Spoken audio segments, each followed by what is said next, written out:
Justin Holl, Mark Giordano, -3 last night. One change or two changes? Yeah, that's a good question. It was a hard -3, too. Yeah. When you lose the game, they basically lost the game 3-2. Listen, it sticks out. I said this right from the get-go on Mark Giordano. Smart hockey player, and he's been a great addition for so many ways and so many reasons. But to now ask him to come in and almost play like a top four at 40 years of age with foot speed being an issue, this is what I was worried about all along. Yeah. No, you've been fully validated there. I mean, they're definitely the third pair right now, right? I mean, Shen and Riley have been wonderful, and McCabe and Brody, fine. But it is interesting. So, they have Timothy Liljegren. They do have Eric Gustafsson. Justin Holl is publicly on the hook. He misses the Hagel hit in the neutral zone going for the big hit. He turns the wrong way on Asamoah, who, Samsonov should stop that one every single time, but still wrong pivot. So people are killing him. I think Gio, who we're talking about here, has had more struggles in the series otherwise. Holl on the PK, a lot of shot blocks. Steven Stamkos hasn't got a lick from that side. I know it's a lot harder to take out Gio, and I know that the handedness gets messed up if you do. So, I don't know, Kip. Like, people are saying 11-7 in my mentions. I don't think you want to go drastic like that. I don't know. Let's go to Sheldon Keefe on Justin Holl. Hi, Sheldon. Justin Holl's been on the ice for approximately 73% of the Lightning's goals this series. What's behind the decision to keep going back to him, especially with a guy like Timothy Liljegren watching in the press box? Well, I guess my first response would be whether he's been on the ice by himself in those situations. But I think the answer is no. He's not out there by himself in those situations when he's getting scored on. But I think we need those guys to be better. We need those guys to be better. They were involved in the goals here tonight.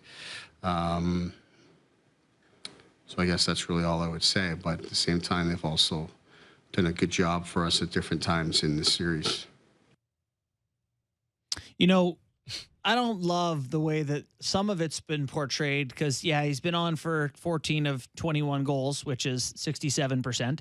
But there's also 5 power play goals there, and he's been wonderful in the PK for them. So I'm going to take those 5 off of his record and say he's been on for 9 of 16 against, which is not great, but he also starts in the D zone more than anyone else, 25 times in 5 games, and he plays top lines.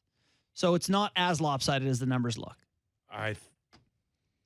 I think he's just, right now, he's lost his confidence too. For sure. And that is a really important thing for some players more so than others. I find him emotional. Not that his play shows emotion, but I get a sense that he cares so much. He's one of those quiet guys that may not be very easy to read like others. Yeah.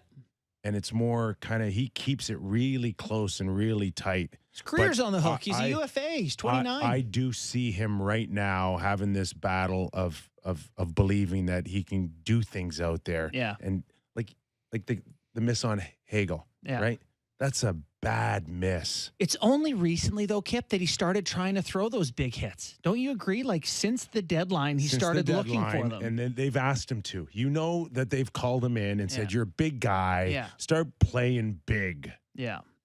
For sure. It has been an issue. And so the question is then, do you think, so Holl definitely would deserve to come out, but do you think you're going to get better from Liljegren than Holl, who has been playing 20 minutes a night in these situations? Are you going to get better from Liljegren than Holl? Because that's the only question, right? I do make the switch. Yeah, I do too.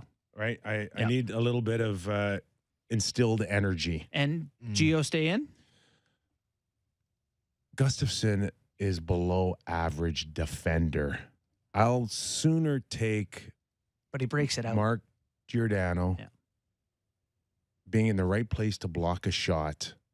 Yeah. And I'll take Mark Giordano's Protecting a lead. shuffling on the ice.